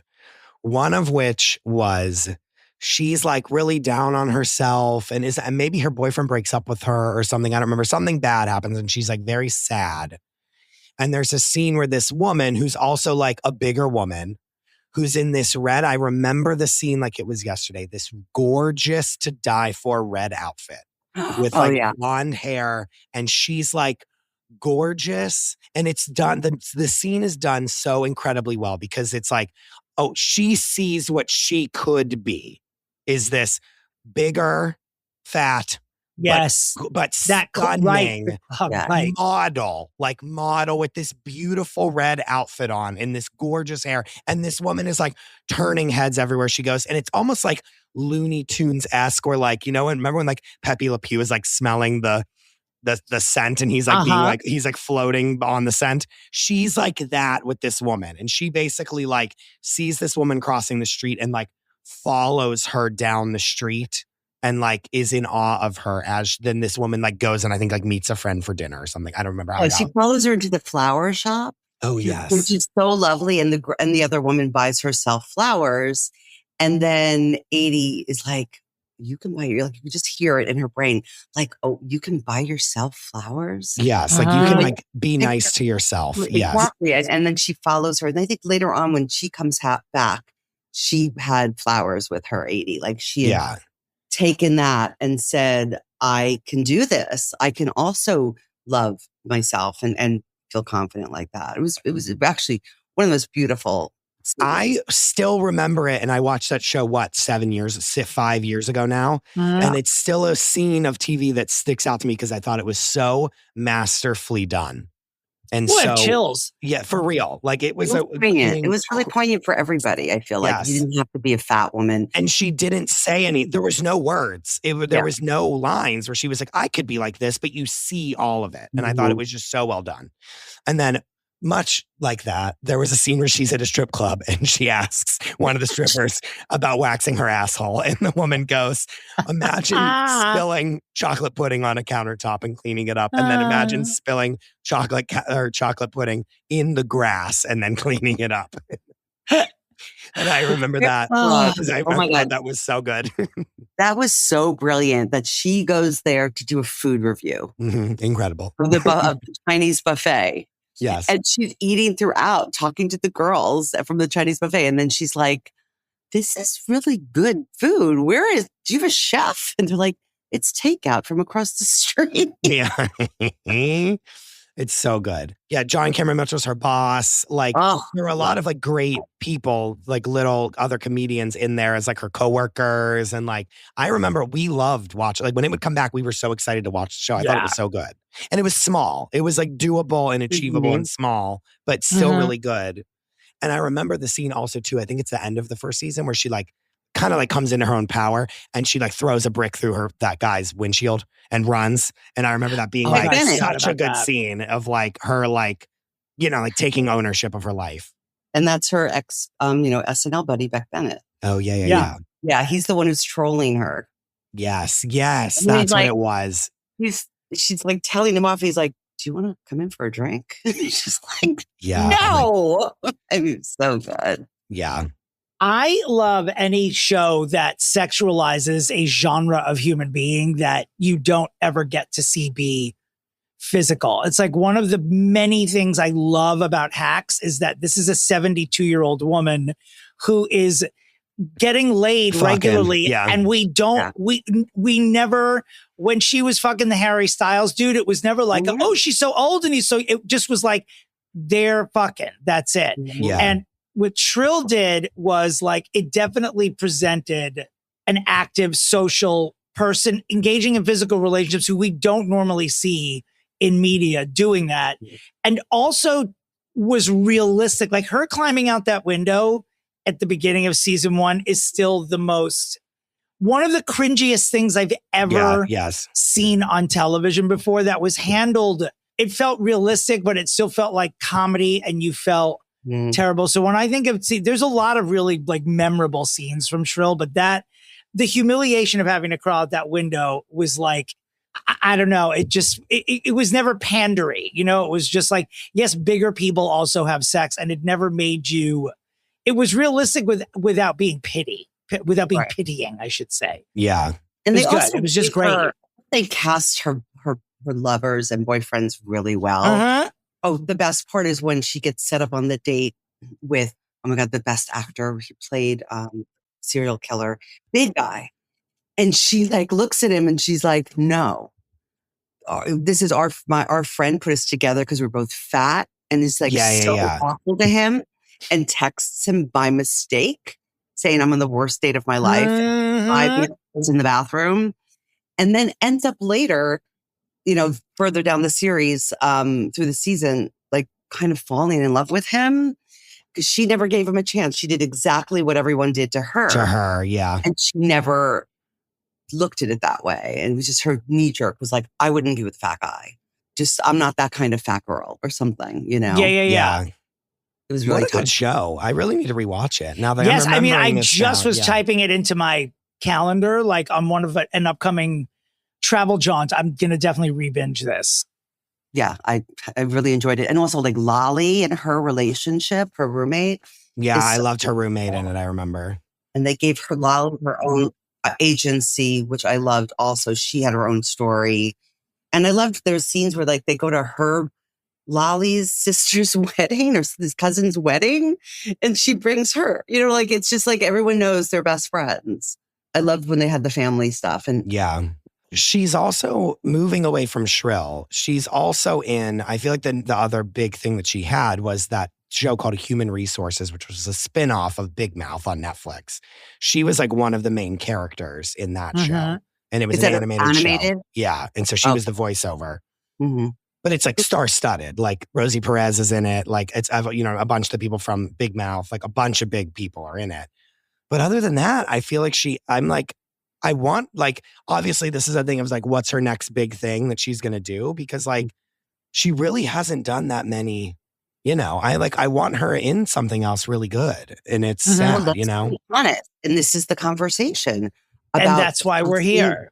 Bigger people, you know, fat women in roles. Yeah. Like, yeah, what are the roles, right? So this is a discussion I am is very close to my heart. And I was just about to crack a joke and say, if only there was a casting director we knew who we could have an in-depth discussion about this. But yeah, Shrill was basically a version that she could be cast in very easily because of the physicality, her body diversity, or whatever you want to call it. You know, unless it's a side character, no one is writing, or no one is not even, you don't have to write it. Like, no one is casting somebody until you are world famous already. yeah. Right. You can be cast in it. Then it doesn't matter.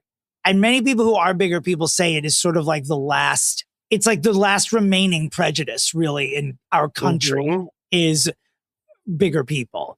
And it's gotten worse with GLPs because now bigger people are looked at as not just like lazy, but also stupid, as though taking a medication was just the cure-all. Like putting a needle in your body is supposed to just like make you a different person. And that it just isn't everybody's. Or they just can't. Yeah, just there isn't. will always be people that will be bigger than you, like no matter what. And it doesn't always no work. medication takes that away. Yeah, true. The GLP-1, it's not. No, it doesn't. It doesn't. No, There are people that have been on it for years that are not underweight. You know what I mean? Like it's for a reason. Lots of reasons. I mean, how do you create more? You create more content. As a plus size performer, you need to write your own material. Yeah, that's like what's sad. That's it. Well, Really like, what it is. and I think what you're kind of getting at, Dominic, is like Aidy Bryant wouldn't randomly be cast in just like some little ingenue role that would be like, I'm like I don't know why like Leah Michelle is coming to mind for no reason at all, but like, do you know what I mean? Like something that like Leah Michelle would be up for. They wouldn't just like randomly be casting someone that's like Aidy Bryant also in that role. Does that make sense? Right. It's like Uh-huh. it has to be the like fat friend. I mean, that's you know what I mean? How like that's Taylor's all this time. Right. Beanie has been crossing over a lot. Beanie Yeah, Fields, that's true. She's actually gotten a lot of leads and to varying degrees of response, but she's started movies and theater and done a lot of TV. Like she's a name to put on that list too. What to do? It's sad because, like, again, she was in one show that was centered around her, and we just spent 20 minutes talking about all the profound scenes that we loved so much. Yeah. So it's like, you know what I mean? Even when it's like really good TV, it still doesn't move the needle, which is sad, you know? Well, yeah, it was on a little streamer when streamers were just kind of starting. Yeah. I think it now being on Netflix is going to help her a lot, actually. Yeah. Yeah. It's, you're in the zeitgeist, right? It's a resurgence. I can't tell you how many shows have gotten a life on just being outed to a Netflix stream. They're in the first top 10. You're like, that from 10 years ago? Why is that trending in top 10 for weeks and weeks and weeks? Yeah, from like some show that we all watched back when it aired and then it went away and we never thought about it again. Yeah. I mean, the biggest example is Suits. Suits became so popular with like Gen Z because they were like, and that was a show that was on when I was like in high school. I mean, so popular they brought it back for like a hot second. You know what I mean? It failed like terribly because no Gen Z people watch network television, but yeah. Right. And because the Duchess of Schmuckers was not on it. I mean, you can't bring back Suits without putting Meghan Markle on it. It was never going to work. I was going to say, I did this show for actually Hallmark. I did a season. And after we shot the whole season, they said, we're not going to air it. And then like a year later, they sold it because it was through Lionsgate was the studio. I think this also happened with The Hunting Wives in the same package. They were both with Lionsgate. And it's called Ripple and it showed up on Netflix and it was on in the top 10 all the time. And people were reaching out to me going, oh my God, I love your show. When's it coming back? I was like, it's never coming back. It's not. Yeah, like this was like a dead property. It deals with anybody. Yeah. And everyone, like people, because it ended on a huge cliffhanger. And people were like, when's season 2? I'm like, Never. From years ago. Which you is know? so funny because you'd think that they would want to bring it back if it was so popular, you know? Why would they buy something that's just one season? Just to add stuff. I know. I mean, most of that stuff that they air, it's like, it's from every single country. Yeah. You know? That's why I tell people when they're like, well, what do you mean they don't shoot in LA anymore? I'm like, there's nothing. I haven't done a show that's shot in LA in years. Everything is made out of Canada now or other countries. Mm-hmm. Look at Netflix. Everything is like Korean, Tunisian, Polish, like every single country has lots of television and content. They've just bought all of it. They don't need us to make anything new. No, It's just the answer. It doesn't need to happen. They could just keep putting out stuff from years ago or foreign content from years ago also. That's my crazy. Okay. What to do with Aidy Bryant? This is a tough one. Can I just add one more thing about her? Yes. That I love? Anything you like. And I hope you guys will like incorporate this when you think about how to fix her. She's also an incredible singer. And yes. So just when you think about that, most people on SNL are triple threats that way. You know, they really are because they have to kind of, you know what I mean? They really need to have those extra. But I've always enjoyed when she sang. So that's my addition. My inside edition. Inside edition. Okay. Inside edition. She's the new host of Inside Edition. Dominic, I have it. Do you need to pray or? All right, I've got it. Okay. It's going to be very boring, but I've got it. Mine isn't. Mine's something I haven't pitched before, but it's not groundbreaking. Okay. Are we here, Dominic? We're here. We're here. We've pulled up. I'll open the door for you. Here. Thank you. Get out. Thank you so much. Okay. You spilled out drunk. You stupid bitch. I'm watching that as soon as we are off here. Flea, I will go into the same room as Flea and we will watch it and we're going to die laughing. Okay. Aidy, Aiden, Mackenzie, Griswold, Bryant. I cannot that your guess was Griswold today, by the way. I swear you are on crack. It was that, and then Greenspan was also coming to me, and I was like, Alan Greenspan. What? I don't know, Dominic. I said that it also functioned as a first name. Who in your life have you met? That doesn't matter because that's what came to me. Do you understand what I'm saying? Like, I did not summon this. It just came to me. And I have the spirit who channels these for you, is a it takes fentanyl. Yeah, I think that there's something, your spirit is on. Spirit is hungover. It's a meth head. Yeah, and we're hungover. We are on the, we are hung the fuck over is what we are. I love that. Isn't it great when you drink and you're sleeping in the place where you drank? There's no Uber. No tumbling. It's just, I'm not the person who, I don't drink at home, but when I do, I love it. It's the best. Okay. We're back. I think now that we were talking about SNL and like the four of that, like Kate and her and Cecily and Vanessa, I think they should all team up together and they should write a Bridesmaids-esque comedy where like the four of them are a group of friends and then something crazy happens. And it doesn't have to be one of them getting married and they go on. Like, it doesn't have to be Bridesmaids, but like to be billed as like the next Bridesmaids. Like that's like, one of the, in my opinion, one of the most influential comedies to ever exist was Bridesmaids. And like, it was I watched it so many times we went and saw it 3 times in the theaters. We were peeing our pants. Like, it was so funny. And I think the four of them could do something like just a comedy about female friendship. Something crazy happens and they're there like to the tune of them going to the, trying on the dresses and they're having explosive diarrhea. Like, have it be like hard physical comedy, like funny. And one of them is the main, like maybe Aidy is the main character and she's the fat one and all the friends are skinny. They're all on GLP-1s and she doesn't want to be on them. That'd be very timely for right now. And she's like, no, I'm going to be myself. And they're all like getting skinny and getting married and then she's not. And then she has to find her, you know what I mean? Like something like that. put in all these crazy situations, we all would be lining up to see that movie, would we not be? We would. And they're all four of them are crazy and having their own little like prop, like, you know, like imagine them doing their version of like the plane when they're on Bridesmaids and they're flying on the plane and she's wasted and she has like takes the pills and she's all fucked up. And then they're all like doing that. They all were popping into each person with their different story. Like, would be great. Imagine the four of them doing that. That would be so fucking funny. That's my pitch. Cause I would, why have they not done that?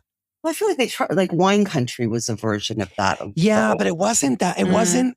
It was nice. Wine Country did not hit for me. I couldn't. It wasn't hard comedy. It was more like a drama, kind of. You know, it was like funny, the Lifetime version of what they all already do. You know what I mean? It just didn't. I don't know. It didn't go. But like a better version of that, like a funnier, harder, like grittier version of that. Where are the stakes? Like, what it was that one that they did where like the guy died? Was that a bachelorette party or something? Or I don't want it that high stakes though. No, but like something really funny where they get into something crazy. You know what I mean? They're getting into like some crazy, and it doesn't even be like something like a murder happens, but like they're at a party and they can't get away from this like crazy person that wants to be friends with them so badly, and they all have to like run and like. Aidy Bryant locks herself in the bathroom accidentally and she's stuck. You know what I mean? And then she's like eating toothpaste because she doesn't think she's like having a panic attack because she's claustrophobic. You know what I mean? And they all have to like talk with her through the door and she's like having a mental breakdown. Like that's funny. You know? That's my pitch. Yes. I will have a multi-pronged pitch. Mm-hmm. Okay. I truly believe that Aidy Bryant is singular enough of a talent that she could. Sitcom wise, I think that Shrill is good enough, truly, that it's like Annie, the character she played. That's like, she's more of a Valerie Cherish. I think people missed out on Shrill, is what I'm trying to get at. And I think that now that it's on Netflix, I do think that it's going to find a crowd. And I think that if it speaks to people in their early 30s, the way that, because that's what her character was in Shrill, really, right? Like her early 30s. And now she's about to turn 40. So if she gets a whole new swath of fans loving Shrill, and then they could get a whatever happened to that character update immediately, and it's fast forward 7 or 8 years, you know, in my head, of course, I'm calling it still Shrill.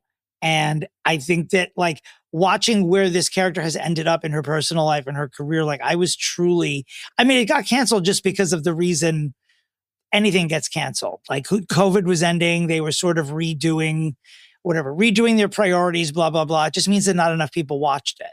But Netflix is where people watch things. It feels like the nucleus of binging there. So I wanted to get a new audience, and I want for her to come back and just like that.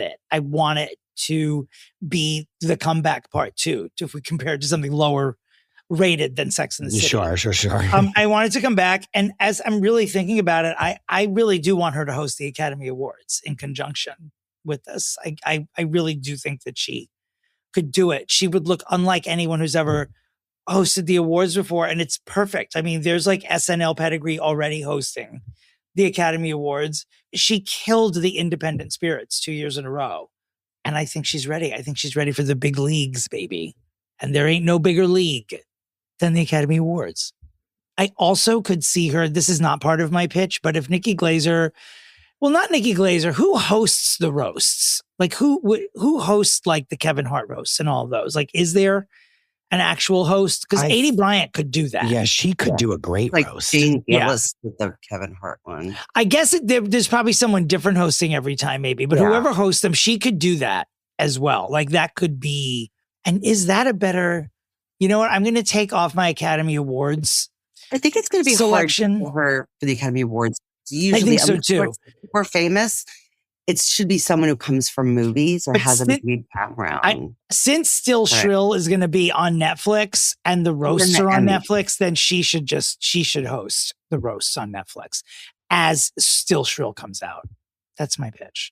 I'm not really concerned. She could host the Emmys, but I'm going to leave the roasts on. No, I like the roast is fun. Yeah. I like that too. And they're really like hot again. Yeah, I know. People are liking them again. Really? Because our country's full of mean. Everyone's Kevin Hart one was so mean. Yeah. Oh my God, it was so mean. So mean. It was, I love Chris's idea of the movie. I just think it's implausible. But I think it's just like no one's making movies. So it's just a fantasy. I know. I wish that would be it. Like, I wish that would be the answer. It's what I want. It's what I want. A small version of that. Bridesmaids was probably a very big budget movie. Of course. But I love to see that. I think that Dom's idea of them doing Shrill again is what I would want Still to happen. Still Shrill. And just like Shrill. Yeah. Yeah. And just like Shrill, that took me a And second. just like Shrill. I think that could actually happen. I do, because stranger things have happened than that. But I don't know that Netflix is I don't know that Hulu gives the rights to Netflix to do that, or if Netflix wants to buy the rights, they'd rather own content that they created. And then you got Lorne involved. So maybe Lorne Michaels needs to start his own network. And then he could just put up all of shows of all of his actors and comedians. I mean, he must have thought of that at some point, right? When all the streaming and shit. I mean, I know, it's crazy to think about. But I think that would probably be where I would go, would be with Dom's, because as much as I would love Chris's movie. You're a practical woman. I'm nothing if I'm not practical. As am I. Don't sound so dejected, Chris. You won like 3 weeks in a row. I haven't been in the winner's circle. He always wins. I know. No, there's been times when Dominick's won like 10 in a row, and I've like really gotten my shit rocked. Like, yeah. I actually think they're both excellent ideas. I don't think anything is. No, of course. But no, you have to, I love you both equally. Pick one, but you have to pick one, obviously. Right. People get so scared that we're going to be like upset if we don't win too. And it's like, He's going to drown me in the pool now. Chris doesn't even look at the list where I list where everyone's won. I'm not going to speak. I'm not going to speak to Flea for the rest of the day now that I've lost. Oh God, that's right. How uncomfortable. How uncomfortable this is. Voted for me. And you're with her. For the rest of my week-long stay in her home. How uncomfortable this will be. No. We love you so much, Flea. Obviously, like, you know, the OG of the OGs is what you are. We love you. I love you guys. I love Aidy. Please, Aidy. I was kidding when I was making you Aidy Bryant. I love you. I you on my TV screens. No, but it's screens. Everything. We love her. I know you love her. I want her back. I want her in more. She's probably like, I have so much money, I don't need to do anything, right? She's like, I'm good. She's like, I'm fine. I don't think it's about money. I think when you come from that world of performing, you just want to do it. Yeah, that's true. But what do I know? I'm broke. Flea, where can people find you online if they want to find you? I'm at Flea Fasano and on Instagram and Twitter. And I'm still on Twitter. Oh God. What's going on? I get all my news there. Great. Great. Dominick, where can people find you? I am at domentary.com is the website. I'm at Dominick Pupa on Instagram. I am currently on tour. You can see me this Saturday at the Cutting Room here in New York City with my show. This is not a pride show. It's just June and I'm gay. And then this July, I will be at Red Room in Provincetown all month long.